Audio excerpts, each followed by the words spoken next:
A ver, alguien se puede imaginar un Hot Wheels de los años 70, quizás olvidado en un cajón en México, que hoy pueda valer miles de euros. Suena a fantasía, ¿verdad? Pero no, es la historia real de unos cochecitos fabricados por Cipsa. Hoy vamos a explorar a fondo esta historia que es fascinante y, la verdad, bastante desconocida, la de los Hot Wheels que se produjeron bajo licencia en México.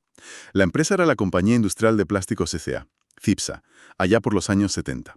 Para esto nos basamos en un informe histórico muy detallado que, bueno, reconstruye toda la trayectoria de Cipsa, el contexto económico de México en esa época, que era peculiar, las características únicas de sus coches, claro, y por qué hoy son, bueno, auténticas joyas para coleccionistas. El objetivo es entender por qué un gigante como Mattel necesitó asociarse con una empresa mexicana. ¿Qué hace tan especiales, tan diferentes a estos Hot Wheels que, ojo, curiosamente no dicen hecho en México en la base? Y claro, ¿qué factores hacen que su valor hoy esté por las nubes? Venga, vamos a analizar esto. Para empezar, ¿quién era exactamente Cipsa? ¿Era una empresita pequeña, una simple ensambladora o...? Que va en absoluto Cipsa, la Compañía Industrial de Plásticos S.A. de México. Y, ojo, cuidado, que hay que no confundirla con otra peruana que se llamaba parecido. Era un jugador bastante importante en la industria mexicana de la época. Fabricaban de todo en plástico, desde cosas para la casa hasta, bueno, un montón de juguetes. Y lo importante aquí es que tenían la licencia de Mattel Puf. para líneas súper populares como Big Jim, Barbie y, claro, Hot Wheels. Y no solo los coches, sino todos los accesorios, las pistas, los Sizzlers, esos eléctricos, las motos Rumblers. Tenían una capacidad industrial seria, ¿eh? Entendido. O sea, no eran unos cualquiera. Pero, a ver, ¿por qué Mattel, siendo la potencia que era, recurre a Cipsa? ¿No le salía más a cuenta, no sé, importar directamente sus coches de Estados Unidos o de Hong Kong, como harían en otros sitios? Ahí tocamos el punto clave. El contexto económico y político de México en esos años. Durante varias décadas, ¿eh? Desde los 40 hasta bien entrados los 70, México aplicó una política económica muy concreta. Se llamaba industrialización por sustitución de importaciones, la ISI. Easy. El nombre lo dice todo, ¿no? Fomentar la industria local. Exacto. Buscaban reducir la dependencia de productos de fuera, sobre todo de Estados Unidos. Y claro, ¿esto qué implicaba para multinacionales como Mattel? Pues que si querían vender allí... Tenían que producir allí, o al menos asociarse con alguien de allí. Había leyes, como la de inversión extranjera del 73, que ponían límites al capital extranjero, normalmente como mucho un 49%. Así que Mattel no podía simplemente mandar contenedores de Hot Wheels desde California o Hong Kong. Necesitaba licenciar la producción. Y ahí entró Cipsa. Vale, o sea que esta obligación de fabricar localmente, con los materiales y medios de México, fue eso lo que empezó a crear las diferencias en los coches. Ahí está la clave de la singularidad de los Cipsa. Precisamente. Ahí está el meollo de la cuestión. No son fallos, ni copias baratas, como algunos pensaron durante años. Son el resultado directo de adaptarse a ese entorno. La alianza funcionaba, bueno, más o menos así. Mattel mandaba las carrocerías metálicas ya fundidas, los castings que se llaman. Ajá, la parte de metal. Eso es. Y seguramente también los moldes para las piezas de plástico. Y Cipsa ponía el resto, digamos. Correcto. Cipsa hacía todo lo demás. Moldear los interiores, los parabrisas, aplicar la pintura. Y aquí la cosa se pone interesante, porque usaban variantes locales de los acabados Spectra Flame, Metal Flake y esmalte. Luego, ensamblar el coche, uniendo chasis y carrocería con remaches. Y finalmente, meterlo en su propio blister, ¿sabes? El cartón con la burbuja de plástico, que también era diferente. Y aquí viene una de las cosas más curiosas para identificar un Cipsa, ¿no? Lo de la base metálica. Justo. Es una paradoja, pero es fundamental. A ver, aunque los coches se montaban enteros en México, la base metálica, el chasis, siempre pone USA o Hong Kong. ¿Pero por qué? Pues porque Mattel mandaba esa pieza ya grabada desde donde se fundía el metal originalmente. Esa es la marca clave. Si alguien ve un Hot Wheels viejuno que ponga hecho en México, casi seguro, pero vamos, al 99% es de Aurimat, la empresa que vino después. No es un Cipsa original de los 70. Es increíble pensar que estos coches, con estas historias, pasaran casi desapercibidos tanto tiempo fuera de México. ¿Cómo se redescubrió todo esto? Pues fue un proceso lento, casi por casualidad.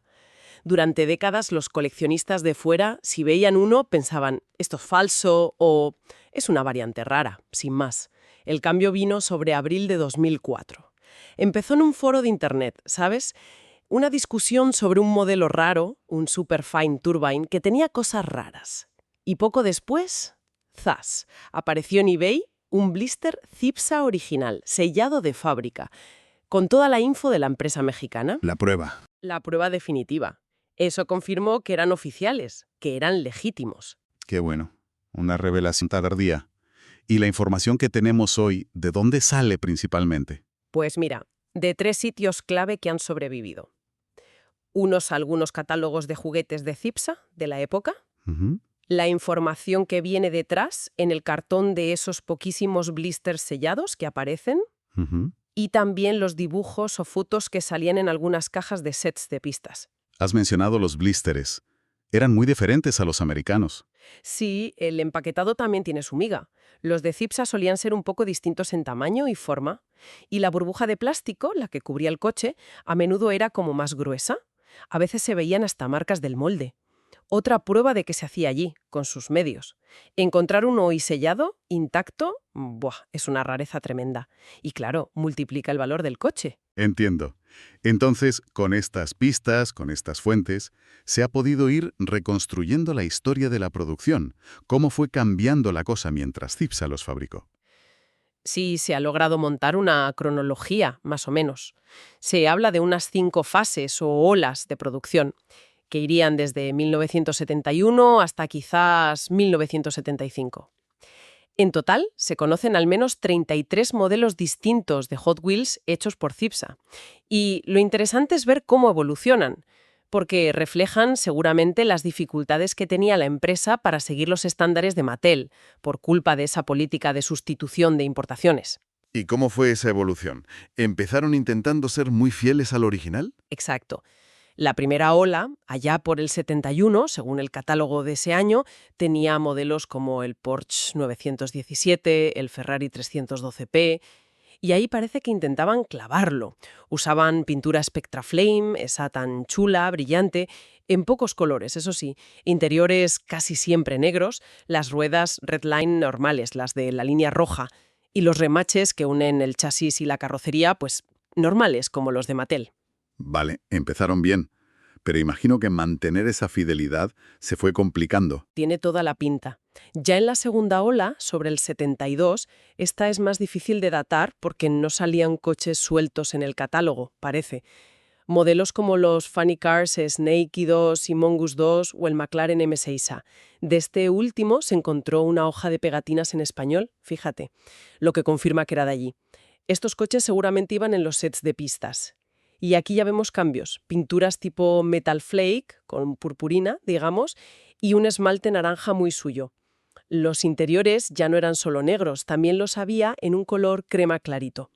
Ya se nota que estaban adaptando cosas. Y luego llega la tercera ola, que has dicho que es como la más chipsa de todas. Sin duda.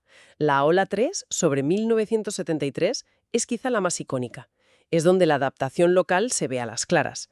Aquí hay modelos como el taxi inglés, el Cockney Cab o uno futurista, el Six Shooter. Y su seña de identidad total es un color de esmalte, el amarillo mostaza, Mustard Yellow. Los 10 modelos que se conocen de esta ola se han encontrado en este color.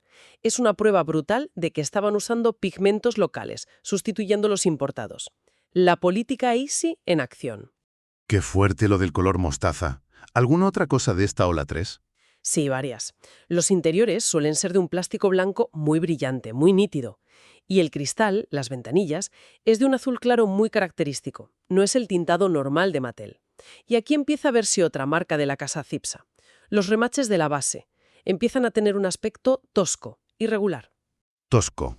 ¿Cómo? Pues eso, que no está perfectamente remachado, ¿sabes? Como si la herramienta no fuera tan precisa o el proceso fuera más manual, más rudimentario. Otra huella de la producción local. Entiendo. El propio coche te cuenta cómo se hizo. ¿Y después de esta ola 3? Pues las olas 4 y 5, que serían más o menos 1974 y quizá a principios del 75, muestran una producción cada vez más inconsistente. Esto podría indicar problemas, ¿no?, de suministro o económicos en CIPSA, quién sabe. La ola 4, con coches como el Mercedes 280 SL o el famoso Superfine Turbine, es un poco cajón desastre. Mezclan interiores blancos y negros, los cristales a veces son transparentes, otras no, y sobre todo las ruedas. Una mezcla tremenda de tipos de ruedas, a veces en el mismo modelo. Los remaches toscos siguen ahí. Y ese Superfine Turbine de la ola 4, por cierto, es un santo grial. Se han llegado a pagar casi $3.500 por él. Casi nada. Y la última, la quinta ola. La ola 5 es la más rara, la más corta. Solo se conocen dos modelos asociados a ella, un Mustang Stoker y un Porsche 911, ambos basados en moldes de Mattel del 74. Y parece que estos solo salieron en un set de pistas que se llamaba Supercircuito Diabólico. Vaya nombre. Sí. Mantenían los interiores negros, los remaches toscos, pero con nuevos colores de esmalte. Que sean tan raros sugiere que se hicieron durante muy poco tiempo. Y aquí llegamos a un punto bastante dramático de la historia, porque parece que la producción de CIPSA no paró poco a poco, sino de golpe. Efectivamente, la teoría más aceptada, basada en lo que se ha podido averiguar, es que hubo un incendio bastante gordo en la fábrica de CIPSA a mediados de los 70, y eso, claro, habría acabado de forma repentina y trágica con la producción de Hot Wheels. Este incendio explicaría perfectamente por qué los coches de las últimas olas, la 4 y sobre todo la 5, son tan increíblemente difíciles de encontrar. Se fabricaron durante un suspiro antes de que todo ardiera. Vaya, ese final añade todavía más excepcionalidad. Y has mencionado las ruedas varias veces como algo clave, sobre todo al final. Sí, el tema de las ruedas es fascinante. Cuenta una historia de buscarse la vida ante la escasez. Hay como 4 tipos principales en los CIPSA. El tipo 1 son las ruedas normales de Mattel, las capped wheels con la línea roja pintada, las de las primeras olas cuando intentaban ser fieles. El tipo 2 es de genial. Son ruedas del tipo through hole, esas que se ven el eje por un agujerito, pero la línea roja no es pintura. Es una tira finísima de lámina metálica roja brillante, como papel de aluminio rojo. ¿En serio? ¡Qué invento! Una solución local increíblemente ingeniosa. Seguramente no podían importar o aplicar bien la pintura roja original. Estas aparecen en las olas 4 y 5. Alucinante. Una línea roja de papel metálico. Nada. Y se reconocen también porque el neumático es como un poco abombado, convexo. También típicas de las últimas olas, la 4 y la 5, las más caóticas. Y por último, el tipo 4. Son las rueditas delanteras, las finas y pequeñas, que llevan los modelos dragster. En los CIPSA estas solo se han visto en negro. O sea que la combinación de pintura, remaches y el tipo de rueda te permite casi datar y decir esto es un CIPSA auténtico. Exacto. La pintura. Cómo pasa del Spectra Flame al esmalte mostaza local. Te habla de sustituir materiales. Pero quizás son los remaches toscos, esos crude spin jobs, como dicen los americanos, de las olas 3, 4 y 5, los que son casi como una huella dactilar. Sugieren herramientas menos finas, o menos control, o simplemente la necesidad de seguir montando coches, como fuera. Y lo irónico es que esa imperfección hoy es una marca de autenticidad súper valorada. ¿Y los interiores? Y los cristales también seguían patrones, como dijiste. Negros al principio y al final. Crema, blanco brillante, el cristal azul de la ola 3, transparente a veces sí y a veces no en la 4. Toda esa mezcla de piezas al final no es un fallo, entonces. No debería verse así. Al contrario, es la prueba, ¿sabes? La evidencia de las dificultades que seguramente tenía la fábrica. Es la prueba de que lidiaban con problemas de suministro, que usaban lo que tenían a mano en cada momento para sacar coches. Es la historia de la adaptación hecha cochecito. Y claro, toda esta historia de producción limitada, adaptaciones locales y final abrupto nos lleva de cabeza a su valor hoy en el coleccionismo. ¿Por qué se buscan tanto? Pues la respuesta corta es rareza extrema. Piensa, una producción ya de por sí limitada comparada con Mattel Global. le sumas las peculiaridades locales que los hacen únicos y lo rematas con un final repentino, un incendio. Tienes la receta perfecta para la escasez, sobre todo para los de las últimas olas. ¿Y qué es lo que busca el coleccionista? ¿Simplemente tener un Cipsa cualquiera o...? No. Buscan la combinación concreta que cuenta la historia. No es solo tener un Cognicap. Es tener el Cognicap de la Ola 3, con su pintura amarillo mostaza, su interior blanco brillante, el cristal azul y los remaches toscos. O conseguir ese Superfine Turbine de la Ola 4, con las ruedas tipo 2, las de la lámina metálica o las tipo 3 sin línea. Cada combinación es como una pequeña cápsula del tiempo de ese proceso de producción tan particular. Has mencionado cifras que marean un poco. ¿De verdad se pagan esos precios por estos cochecitos? Sí. Dentro de este mundillo tan especializado se habla de verdadera locura. Hay informes fiables de modelos Cipsa que han llegado a los $4.000, que al cambio son, un dineral en pesos mexicanos. El Superfine Turbine, que decíamos, sobre los $3.500, y los dos de la Ola 5, el Mustang Stalker y el Porsche 911. Como son los últimos y solo salieron en aquel set diabólico, pues alcanzan precios altísimos cuando aparece alguno, que es rarísimo. ¿Y con Cipsa desaparecida hace tanto? ¿Cómo se sabe si una pieza es auténtica, si va hace tanto? Ahí la comunidad de coleccionistas e investigadores es clave. Hay webs especializadas como cipscars.com que llevan desde 2005 haciendo un trabajo brutal. Han catalogado y fotografiado más de 1.000 coches Cipsa únicos confirmados. También hay libros de referencia sobre variaciones de Hot Wheels de expertos como Ted Gray que hablan de estas rarezas mexicanas. Al final es comparar con los conocidos y conocer bien todas estas características de producción. Es útil poner estas cifras en perspectiva. Son muy altas, pero ¿dónde quedan dentro de todo el universo Hot Wheels, que tiene piezas míticas? Es una buena puntualización. Los Cipsa son probablemente la cima de la rareza en cuanto a producción oficial bajo licencia en un país concreto. No hablamos de prototipos únicos que nunca se vendieron, como la famosa furgoneta Volkswagen Beach Bond rosa con las tablas de surf detrás, que eso vale más de $100.000, ni tampoco piezas de joyería, como un Hot Wheels que hicieron cubierto de diamantes por un aniversario, que valía unos $140.000. Cipsa es otra cosa. Es un nicho muy especial, el del coleccionismo histórico centrado en una producción limitada, llena de adaptaciones alucinantes y con ese final dramático. Entonces, si tuviéramos que resumir la esencia de todo esto, hemos visto cómo un contexto político y económico muy particular, la sustitución de importaciones en México, las leyes de inversión de los 70, crearon la necesidad de que Mattel buscara a Cipsa. Y esa necesidad forzó una producción local que, por adaptarse a los recursos y problemas de allí, creó unos Hot Wheels únicos en el mundo. Exacto. Esas aparentes imperfecciones, esas diferencias, la pintura mostaza, las ruedas raras, los remaches toscos, son en realidad las cicatrices de esa adaptación. Son las huellas dactilares de un proceso único. Y son precisamente esas marcas de autenticidad, nacidas de la necesidad, las que hoy los hacen tan escasos, tan valiosos y la verdad tan fascinantes para los que los coleccionan. Son mucho más que simples juguetes, desde luego. Exacto. Son como pequeños artefactos históricos. Cuentan un momento muy concreto de la historia industrial de México. Un capítulo definido por la necesidad de innovar localmente ante las restricciones, por las limitaciones de materiales y por ese final tan de película, con el incendio. La historia de los Hot Wheels de Cipsa es un ejemplo perfecto de cómo las grandes fuerzas económicas y las políticas nacionales pueden acabar dando forma a objetos cotidianos de maneras que nadie se espera. Sorprendentes. Y para terminar, pues dejamos una pregunta en el aire, ¿no?